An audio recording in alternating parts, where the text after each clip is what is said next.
Fundada em 1973, esta construtora tem atuado com seus empreendimentos de forma diversificada.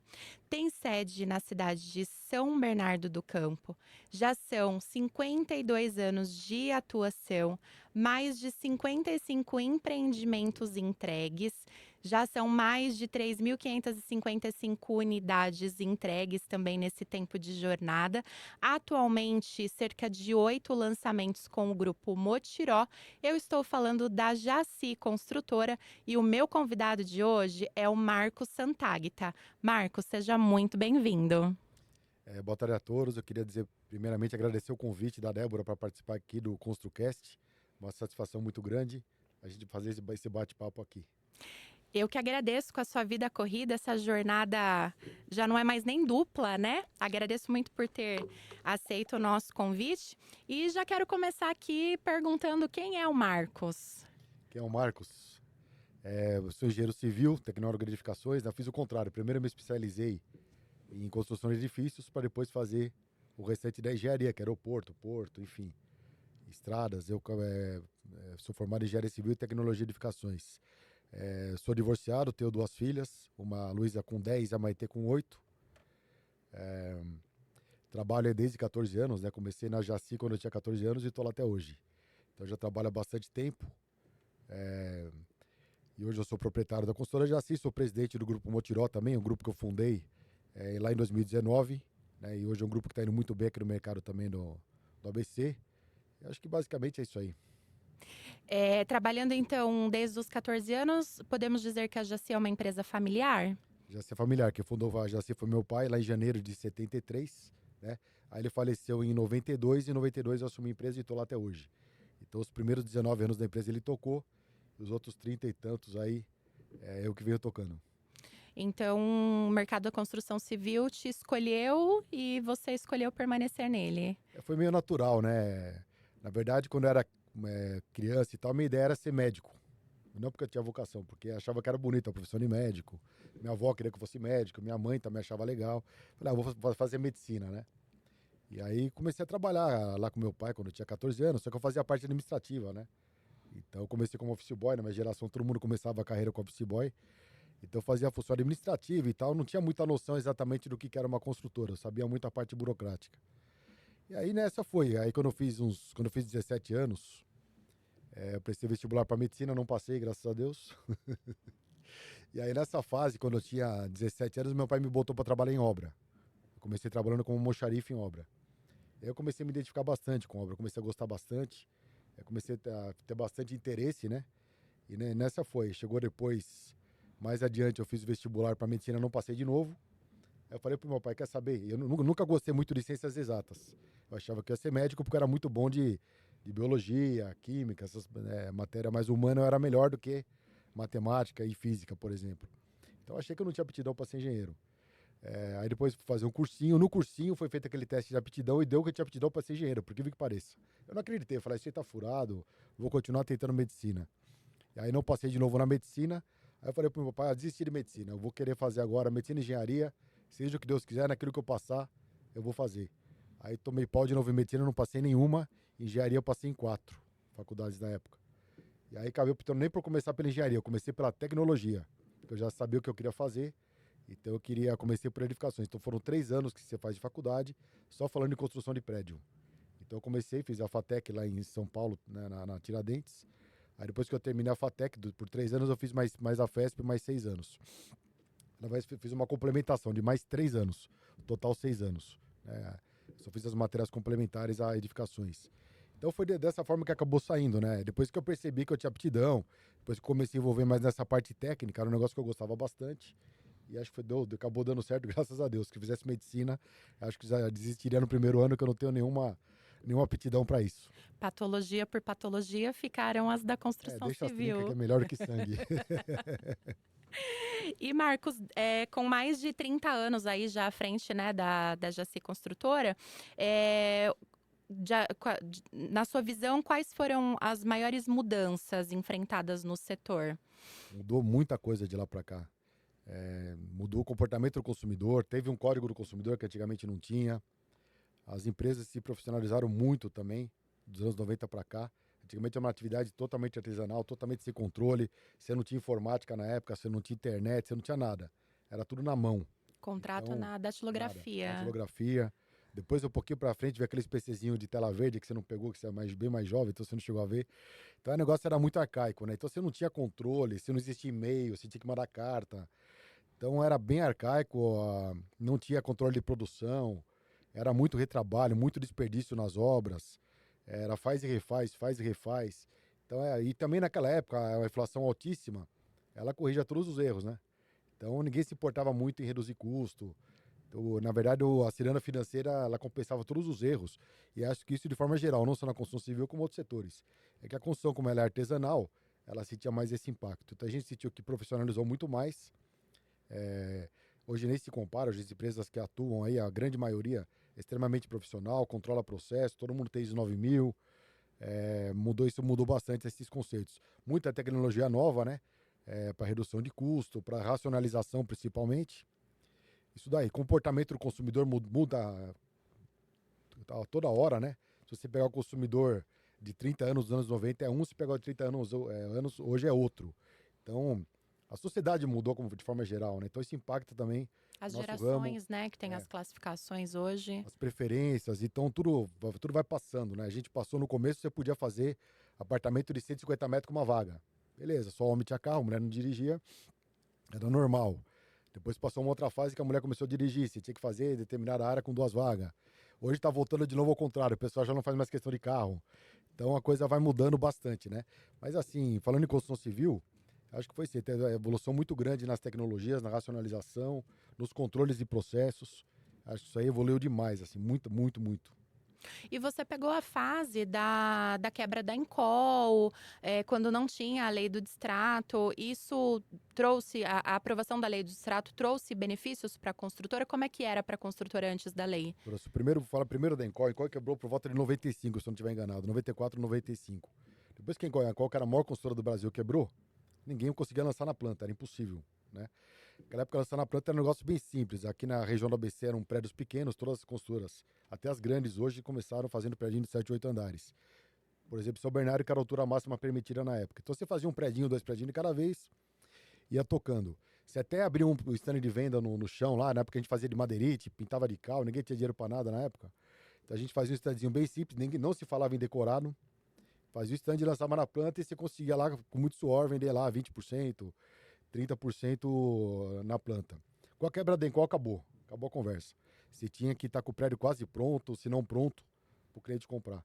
Então teve um impacto negativo muito grande, né, para o setor, para todas as empresas pequenas e médias, né, foi um negócio muito forte. O pessoal falou assim, Encol quebrou, imagina, por exemplo, uma Jaci se não vai quebrar. Então, era uma época realmente bastante complicada, tinha pouco acesso ao crédito para o cliente final. Então ele queria comprar quase pronto, não existia financiamento bancário, tinha que fazer tabela direta. A gente fazia lá tabela direta de 60 meses direto com a consultora. Não existia alienação fiduciária, você fazia um pacto comissório, que é um contrato de compra e venda, que você passava a escritura no final do período. Então o cara ia lá, pagava todo mês no teu escritório em carteira, não tinha boleto. Ele ia lá com cheque, te dava o cheque, pegava uma promissória e ia para casa. Você carimbava a promissória, era bem arcaico, funcionava desse jeito. No meio do caminho, se o cara parasse de pagar, tinha o distrato. O cara morando no apartamento. Então você tinha o distrato, tinha que devolver uma parte, pegar o apartamento de volta, aquele estado lastimável, e devolver uma parte do que a pessoa tinha pago. A maior parte A até, maior né? parte, aí se descontava 1% ao mês de juros, de aluguel, aquela história toda, mas era uma loucura, né? Isso aí era o risco total, né? Você pega um negócio e não tem... e para tirar a pessoa, você demorava 3, 4 anos para tirar. Os bancos que usavam hipoteca tinham dificuldade. Imagina a gente que não tinha nada, Sim. né? Que era por um contrato particular. Então, foi uma fase bem complicada, né? Repasse pouquíssimo, né? Não existia repasse na época. Até virtude estava perto da quebra do BNH, aquela história toda. Então, realmente, financiamento não tinha. Era muito pouco, para não dizer que é raríssimo, né? Ninguém tinha, todo mundo tinha que fazer tabela direta. Ali que nasceu o plano 100 da vida, da consultora Rossi. O pessoal foi se moldando e foi trabalhando. E aí, mais para frente, isso aí só se regularizou. Em 2004 foi aprovada a Lei do Sistema Financeiro Imobiliário. Foi aprovada, mas não entrou em vigência de cara. Que ela instituiu a alienação fiduciária, trouxe mais segurança para o sistema, Os bancos trouxeram mais dinheiro para o sistema porque tinha a segurança de retomar o imóvel Sim. num trâmite melhor do que hipoteca. Então isso deu uma impulsionada. Só que realmente a gente só foi sentir isso naquele boom imobiliário de 2007 e 2008. Né? Muitas empresas abrindo ação, abrindo IPO, tinha esse dinheiro pra caramba no mercado, ficou o crédito acessível para os clientes, começou a ter financiamento à vontade e por aí foi. Aí realmente o mercado imobiliário profissionalizou muito. Acredito que a partir daí, a partir do início dos anos 2000, virou a chave. Então começou a se produzir em escalas muito grandes, começou a ter muito dinheiro no mercado, muito investidor também colocando dinheiro no mercado. Deu uma guinada, foi um passo importante. E aí, mas aí tudo isso não se compara à crise do distrato. Acho que a crise dos distratos, e a gente fala com alguns colegas nossos aí que tem 60 e poucos anos de mercado, que já viram de tudo e mais um pouco, né? Eles mesmos falam que essa foi a pior crise da história, né? Porque você tinha que pegar, construir o prédio, achar um financiamento bancário e no final o cliente não conseguia pagar, você tinha que pegar e devolver praticamente, não tinha uma regra. Então tinha a consultora que colocava no contrato que devolvia 70, outro colocava que devolvia 50, outra colocava que não devolvia nada, então não tinha regra. Aí o judiciário começou a decidir. Muitas das vezes decidia por devolver 90% corrigido, o INCC nas alturas naquela época, devolver corrigido, e aí que as consultoras começaram, muitas delas, a quebrar, porque ela tinha que pagar o financiamento da construção, os bancos não estavam flexibilizando. Normalmente, quando você financia a obra, o banco quer receber em 6 meses, prorrogava isso por mais 6 meses. Então, as consultoras tinham que devolver o dinheiro para o cliente, voltar a unidade para o estoque, não conseguia vender porque não tinha crédito. Foi aquela época que a Caixa estava com problema de Basileia lá, não tinha dinheiro para colocar. Os bancos privados cortaram o financiamento, mudaram completamente as regras. Então, assim, ninguém conseguia repassar. Então, você ficava com estoque, não conseguia vender o estoque, tinha que pagar o banco e tinha que dar dinheiro para o cliente. Né? O Bigucci até falava na época, tem que ter 3 dinheiro. Um para construção, um para o cliente e um para o banco. E quem que tem 3 dinheiro para dar? Quem que tinha na época 3 dinheiro para dar, como ele falava? Então foi uma crise bastante extensa, durou uns 2, 3 anos essa crise. Praticamente todo mundo parou, né? O mercado imobiliário quase que parou. As empresas, muitas delas hoje com sequelas daquela época, né? Sim. Pagando sequelas daquela época ainda. Então foi realmente muito complicado. Foi uma fase de muita estabilidade, muita segurança. Né? E aí com a lei do distrato lá em final de 2000 e... final do mandato do Temer. Foi praticamente os últimos meses. Agora me esqueci que ano que foi. Aí ele fez a lei do distrato. E aí deu mais segurança e mais transparência para as construtoras, para os bancos, para os clientes. Todo mundo sabe a regra do jogo. Antes não tinha a regra do jogo. Então quando você tem a regra do jogo, você sabe. Né? E definiu. Ele aprimorou o sistema, vamos dizer assim. Né? Então acho que aí realmente a coisa deu muito mais segurança, deu muito mais. Pacificou o mercado. Da forma que estava, os clientes, claro que cada um tem um motivo para desistência, né, pro distrato, mas tinha investidores, né? Se tornou um grande investimento para quem comprava na planta, esperava valorizar e depois pedia o distrato, porque ainda ia receber a maior parte do dinheiro que ele tinha investido e corrigido. Esse foi um aprendizado do setor também. Muita gente chegava no plantão lá, comprava 4 ou 5 unidades, pagava no fluxo. A expectativa de, como o mercado estava muito aquecido, ele tinha a expectativa de até as chaves conseguir repassar para alguém com ágil, com lucro em cima. Só que como o mercado travou, esses pequenos investidores, que não eram bem investidores, né? Eram especuladores. Chegava perto da chave, não conseguia vender a unidade e repassar a unidade, batia na consultora, eu não quero mais brincar, devolve meu dinheiro corrigido. E é o que aconteceu muito. Também teve os clientes que realmente tiveram problema de repasse, teve cliente que quis destratar para comprar no concorrente que estava quebrando, queria vender mais barato. Na Jaci nós perdemos, teve um prédio nosso que voltou 60%. Então tinha cliente nosso que estava destratando no nosso, que era um apartamento de 70 metros na época, para comprar de um concorrente, dessas empresas de capital aberto, que estava vendendo o mesmo produto, pelo mesmo preço, um produto de 110, 120 metros. Então, opa, peraí, se eu posso comprar um de 120 metros no preço que eu estou pagando de 70, eu vou ficar no de 70. Então eles Sim. vinham, pediam distrato, e ainda pediam para pagar rápido, que usar o dinheiro para dar de entrada no outro produto. O pessoal tinha cara de pau, falava, pá, devolve logo que eu estou comprando outro. Então não era necessidade, não era desemprego. Então teve muita especulação nessa época, né? Então hoje o pessoal sabe bem a regra, sabe que perde metade se desistir, não vai desistir por qualquer motivo. E com isso realmente despencaram o número de distratos. Só acontece quando realmente não tem jeito. Teve Então, construtoras que quebraram, né? quebraram Fecharam por causa várias. disso, não garante a saúde do empreendimento, né? Ainda coloca em risco os outros compradores. Isso aí, eu vivi bastante esse período. Quando eu fui presidente da Associação das Construtoras, os 4 anos foi discutindo o distrato. Tinha 2 coisas que discutimos, distrato e crédito. Não tinha crédito de jeito nenhum, tinha que achar créditos alternativos e de extrato. Então, acompanhei de perto o drama de várias construtoras aí, a gente tentando pegar outras alternativas de crédito para essas construtoras não quebrarem. Fizemos algumas parcerias importantes com bancos de segunda linha, e isso salvou muita construtora aqui na região de quebrar naquela época. E em São Paulo, a gente, como era diretor do Secov também na época, eu acompanhava muito na capital também, o drama do pessoal lá. Então, muita gente quebrou. Teve construtora com 40 anos, 50 anos que quebrou nessa fase, né? Então, foi realmente uma época bem triste para o setor. Ou seja, hoje ainda temos desafios, né?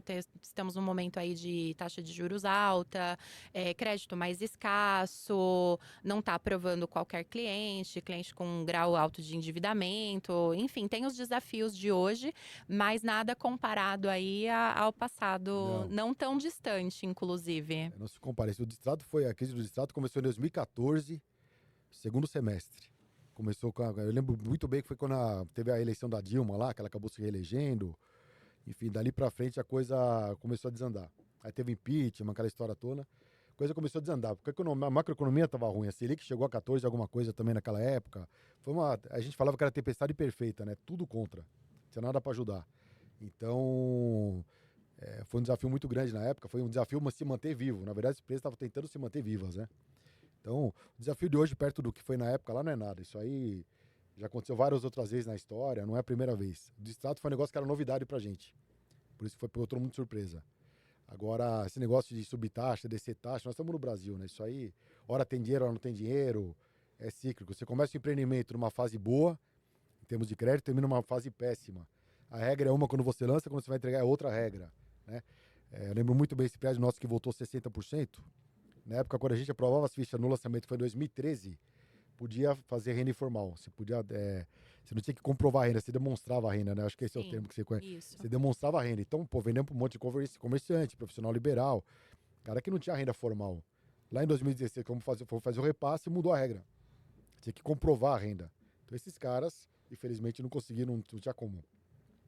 Isso aconteceu com a gente, com todo mundo, né? Então, essa mudança de jogo, de regra que tem no meio do jogo, pra gente é péssima, né?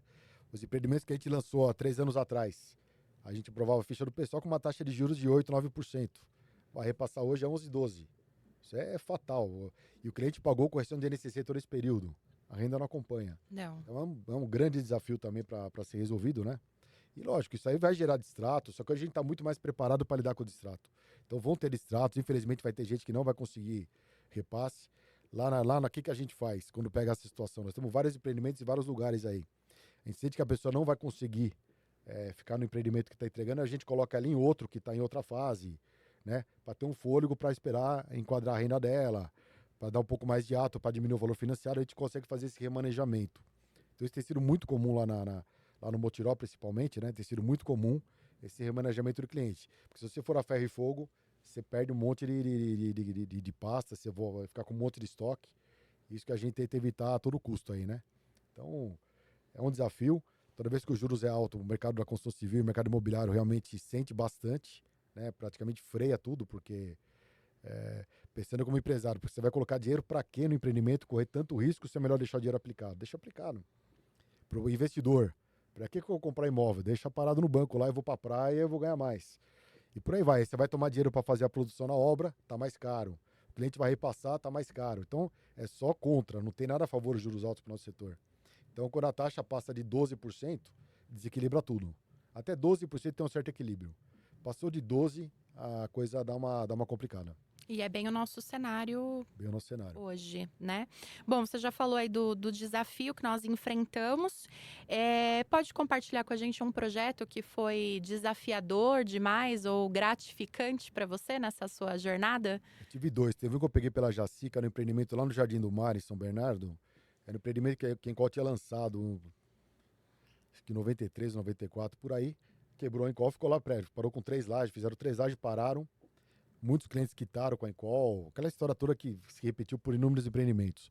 E tinha lá, na época, 3 senhoras que eram amigas da minha mãe. Elas estavam desesperadas, que elas queriam voltar com o empreendimento, mas não dava, não tinha como. E tinha cada de cliente com uma situação diferente, uns quitados, outros não. Então eles queriam porque queriam retomar o projeto. E era um negócio muito difícil de fazer, era muito difícil de retomar. Não havia consenso, eles montaram uma associação, não havia um consenso nessa associação de como pagar, quanto pagar. Aí chegava a pessoa assim, eu quero retomar, mas já paguei Pencol. Não, você pagou Pencol, mas vai ter que pagar de novo. Você quer o apartamento, vai ter que pagar de novo. Então, tinha que desenrolar, era muito difícil desenrolar isso daí. Então elas vieram falar comigo, elas 3 senhoras, tinham tanta força de vontade, elas estavam tão interessadas, eu falei, putz, eu vou ajudar. Nós vamos desenrolar esse trem aí. Fiquei uns 3 anos para desenrolar. Nós fomos comprando cota por cota. Quem quis ficar, ficou. Tinha uma permuta física no terreno também. O terrenista abriu mão de algumas unidades para viabilizar o empreendimento. E a gente foi desenrolando. Documentação também demorou para a gente conseguir fazer uma incorporação lá. Tinha vários problemas. Foi um desafio enorme. E no final acabamos terminando. O prédio ficou muito bom, está entregue já há um bom tempo aí. O pessoal está bastante contente. E muita gente acabou realizando o sonho. Eles tinham perdido tudo. Então conseguiram recuperar uma parte do prejuízo, pelo menos, e ver o prédio pronto. Foi um desafio interessante. Teve outro prédio mais recente, lá em 2019, que a gente lançou, aí já pelo Grupo Motiró. Aliás, o primeiro empreendimento do Grupo Motiró. Ele chamava Motiró Assunção. Era um empreendimento que ficava em frente ao Parque do Ipiranguinha. Esse terreno, se você puxar a matrícula dele, tem umas 200 páginas. Por quê? A Gafisa lançou lá, o Ministério Público embargou, interditou, não pôde seguir. Mais adiante, a Consultora Frata, ele lançou um empreendimento também de alto padrão, não foi para frente. Outra incorporação que voltou para trás. Depois a Rodobens lançou, vendeu, não deu certo, foi lá o Ministério Público e embargou de novo. Então era um terreno que estava micaro, um terreno que estava ali, puta, ninguém acreditava naquilo e tudo mais. Puta, não vai sair, não vai sair. Não, nós vamos comprar e vai sair. Teve que orar, teve que rezar, teve Né? que. Aí fui comprar, a primeira coisa, fui falar lá com o procurador da cidade, que é o cara que tinha embargado as outras 3 vezes. Falei, o que eu faço para você não embargar minha obra? Eu quero comprar o terreno, mas eu quero saber o que eu faço para não ter problema. Aí ele me passou. Ó, se você respeitar isso e aquilo, no que depender da gente aqui não vai ter problema. E seguimos o que ele falou, o tempo todo, a associação de bairro querendo parar o prédio, associação de amigos acho que era Ipiranguinha, alguma coisa assim, era uma associação de amigos. A todo momento eles queriam embargar a obra, queriam que parasse. Tinha um desembargador no prédio vizinho também que não queria que fizesse o prédio, quer tirar a vista livre dele. Bom, foi um quiprocó. No lançamento, vários clientes que foram lá para visitar falaram, pô, mas já comprei da outra vez e não deu certo.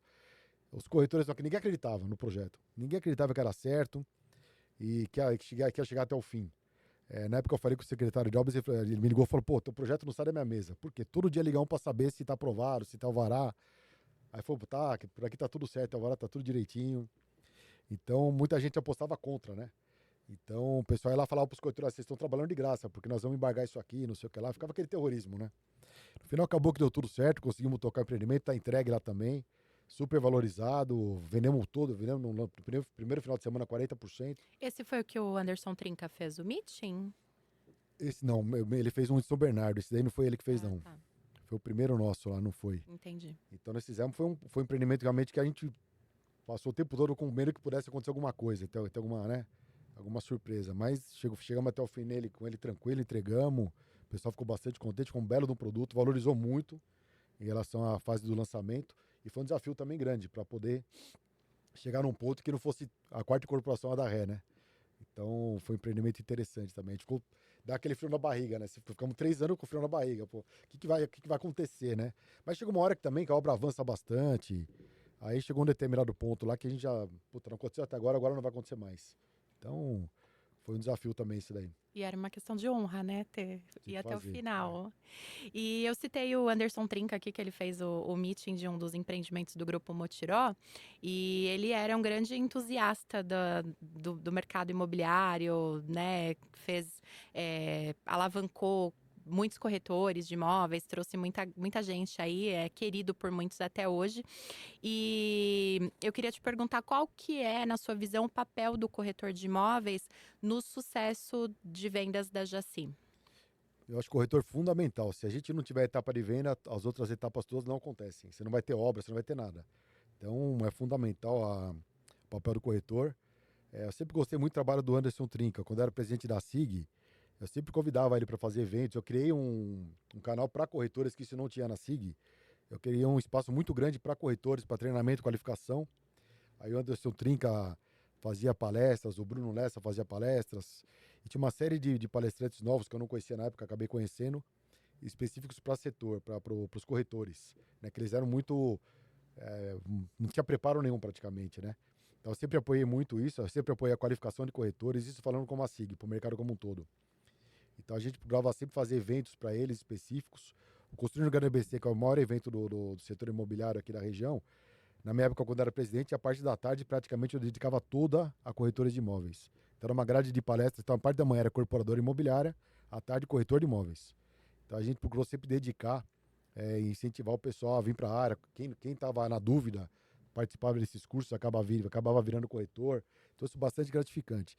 Então, a gente preza muito pelos corretores, né? A gente respeita muito a profissão, a gente depende de um bom trabalho do corretor. A gente precisa qualificar esse pessoal, treinar esse pessoal. Então lá a gente constantemente treina eles, dá metas, dá prêmio. A gente procura fazer de tudo para incentivar o pessoal realmente a ter boas condições de trabalho. Nossos estandes de venda são bastante confortáveis, tem uma estrutura muito boa para corretor trabalhar. A gente acha isso importante também, para desempenhar a função bem. E hoje o corretor ele é livre, né? Ele trabalha onde ele quer. Sim, Então, se você não tiver uma condição boa de trabalho, ele vai para o teu concorrente. Então, a gente procura dar as melhores condições possíveis, desenvolver produtos que realmente sejam produtos que sejam sucesso de venda, sejam vendáveis, que o pessoal no final quer vender, né? Então, é isso. E basta dar qualificação. Se você der qualificação, treinar bem no produto, porque hoje o cliente é muito exigente. Quando o cliente vai para o plantão, ele já estudou no site, sim. já sabe mais do que o produto, do que a gente que é incorporador, do que o corretor, junto. Então ele já chega lá fazendo pergunta bem específica.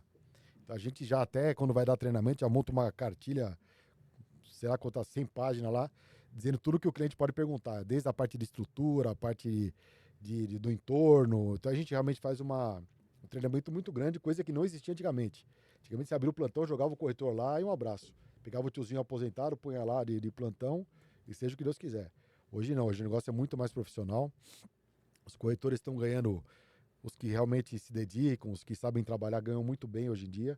Tanto que muitos deles acabam virando gerente, depois vira diretor e muitos acabam montando suas imobiliáriazinhas também, Sim. que é bastante comum. Então, para nós, vejo o corretor como fundamental. A gente sempre teve house, né? Hoje nós estamos com uma house também nossa lá. Estamos com cerca de 30 corretores, mais ou menos. Então, a gente realmente, nós formamos muito corretor na casa, isso falando na época da Jaci. Formamos o diretor de vendas nosso hoje lá, já tem uns 12 anos de Jaci. O antes dele ficou 15. Então a gente vai formando o pessoal na casa lá, né, dentro dos nossos princípios, explicando, a gente quer tornar o pessoal de certa forma especializado nos nossos produtos, né? Sim.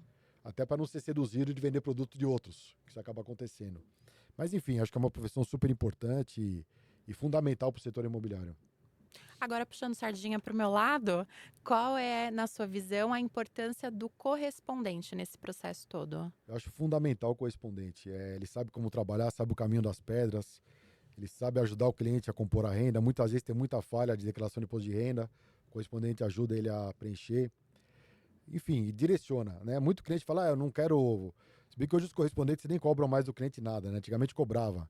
Então, às vezes cobrava um valor irrisório, sei lá, R$ 1.200. Ah, não, por esse valor eu vou sozinho lá no balcão. Aí ele demorava, o que o correspondente demorava 30 dias, ele levava 90. A hora que você pega a correção monetária do contrato, Não ele economizou compensa. 1.200 e gastou 10 de correção, porque é GPM mais um. Sim, Então vai ver, para economizar 1.200 gastou 10 e demorou o triplo do tempo. Então a gente sempre incentiva o pessoal a trabalhar com correspondente. Normalmente o nosso empreendimento sempre tem um parceiro, mas não necessariamente o cliente tem que fazer com esse parceiro. Ajuda porque já tem a pasta-mãe, já conhece o sim. empreendimento, é só juntar a documentação do cliente.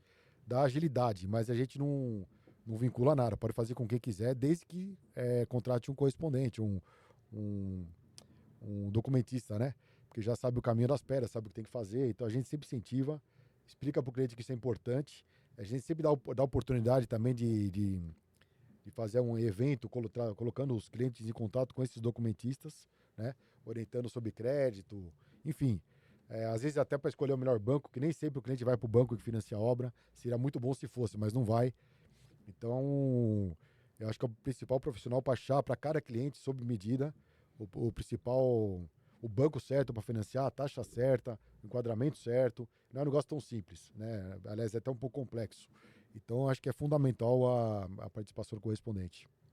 Por mais que hoje, quando a gente fala de bancos particulares, o cliente tem a possibilidade de aprovar o crédito dele ali no aplicativo, né? Então, para aprovar o crédito, ele não precisa do correspondente. Agora, o desenrolar do processo, se vai ter uso de fundos de garantia, se ele já usou fundos de garantia, como, por exemplo, a gente está aí nesse período de saque aniversário, antecipação do saque aniversário, se pode usar, se não pode usar, né? Então, ele acaba sendo surpreendido. E depois da assinatura também, tem o processo de ITBI, tem o Sim. processo do IQ com o banco que financiou a obra, tem o registro. Quando junta a documentação, ok. Quando vem nota de devolução ali que precisa interpretar, não é uma linguagem fácil, porque é uma linguagem jurídica. Então, como você disse, né? Algum tempo atrás, ainda que cobrar R$ 1.500, R$ 2.000 pelo trabalho que a gente faz, é pouco. Pelo Uhum. trabalho que dá o crédito é pouco. Mas para o cliente faz toda a diferença. Quando ele precisa juntar cada centavo para pagar a entrada, pagar os custos, né? Então, lá atrás até tinha mesmo essa situação. Hoje, não mais, porque a maior parte dos correspondentes já não cobram mais, Uhum. né? Por causa do convênio com as Sim. incorporadoras, acabam não cobrando, embora os bancos paguem para a gente fazer o processo do financiamento, mas não adianta eu dar agilidade no processo do banco e depois deixar na mão do cliente para ele fazer, cartório, prefeitura, né? Exatamente, você falou um negócio interessantíssimo. Quando o cliente vai direto, chega nessa fase de registrar, né? Ele bate na consultora. E Me agora, o que que eu ajuda. faço? Vocês têm que me ajudar, não. A gente não tem que te ajudar. Isso aí não é você que tem que ir atrás do teu crédito. Ah, mas eu não sei o que fazer. Eles vêm apavorados. E tem muitos que até depois de fazer o balcão vão e aderem a um A correspondente gente faz nessa muito fase final. trabalho lá aí já É, não é com correspondente, seria o de despachante despachante, imobiliário, é. né? A gente faz muito, tem muitos clientes até que começaram conosco, por algum motivo quis ir para o particular, o gerente disse que faria tudo, Isso. e aí depois ele vai. Quando chega na fase do ITBI, por exemplo, Mauá, quando a gente fala de ITBI, prefeitura, aonde que eu tenho que ir? Na prefeitura, né? A prefeitura não faz, era o poupa-tempo. Quando chega lá, o IPTU ainda não está individualizado, tem que fazer o cálculo do valor venal de forma proporcional. O funcionário não faz, ele te dá uma folha com os cálculos ali, como é que você tem que chegar naquele valor, preencher um requerimento, o cliente não sabe fazer. Então ele vem e nos procura para fazer a parte do ITBI, que é o despachante Então. imobiliário, que se ele tivesse feito desde o início, ele não tinha custo, Não né? chegava nisso, exatamente. E normalmente quando ele quer no balcão, agora nem tanto, agora tá mais informatizado, mas tinha uma época que não era tão assim. Ele vai lá com uma listinha de documento pra gente providenciar. Eu falei, não. Né? Então, pra gente acabava sobrecarregando ainda mais o nosso departamento do saque lá e financeiro, né? Então, pra gente o correspondente é fundamental. Faz parte.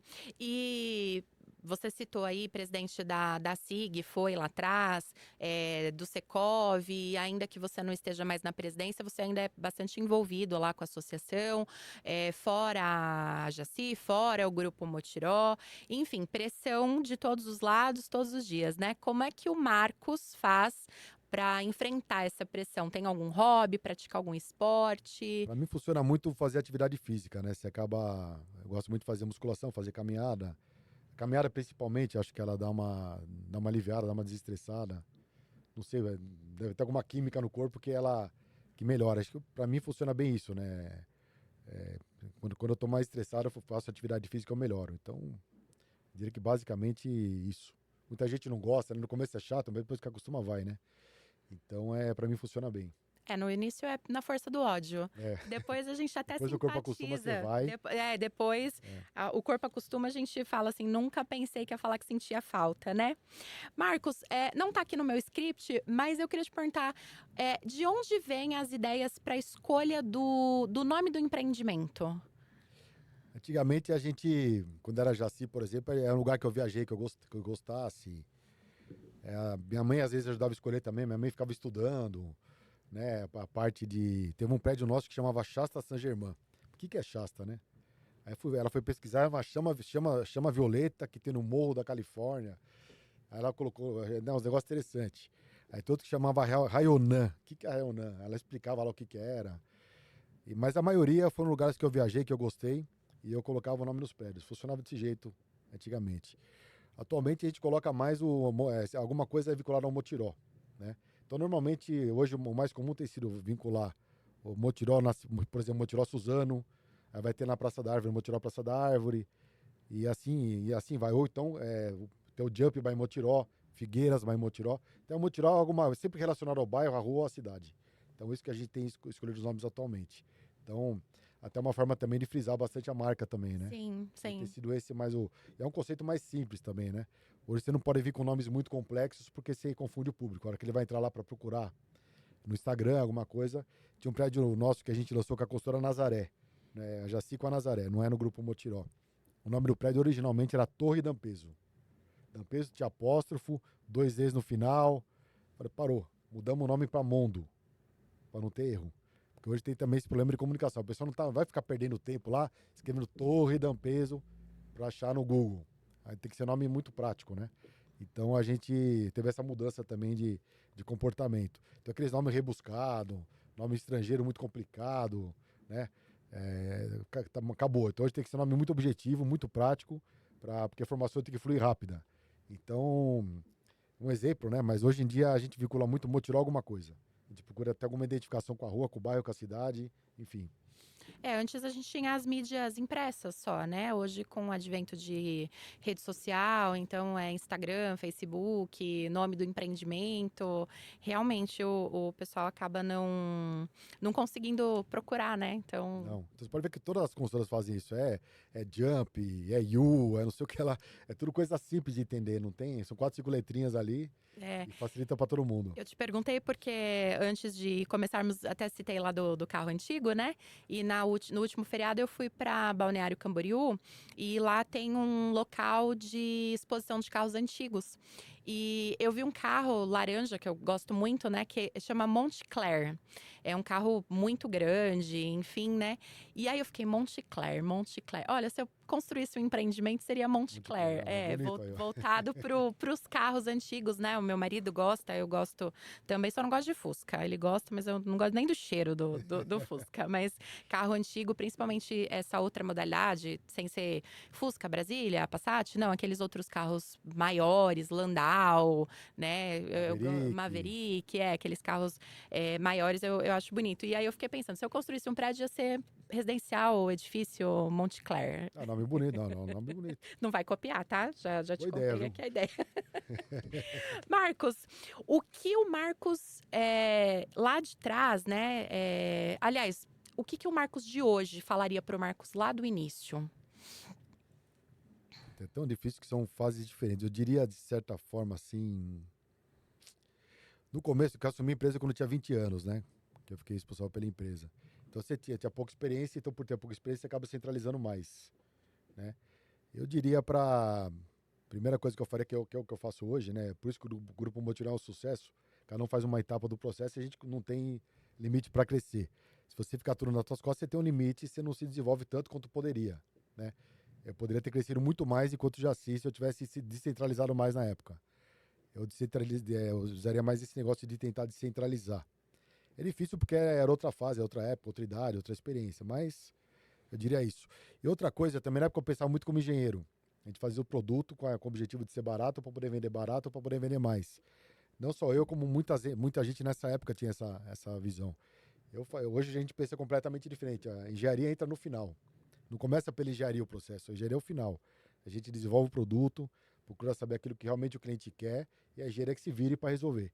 Então a gente não vende mais, a gente vende valor agregado. Não é mais o produto pelo produto. Já é um produto com valor agregado, uma experiência, uma coisa desse tipo. É um Hoje é o negócio empresário que pensa primeiro antes do pensar primeiro. engenheiro. Então hoje não é. Se você deixar o engenheiro, ele vai querer fazer aquilo que é mais fácil, mais prático, mais produtivo.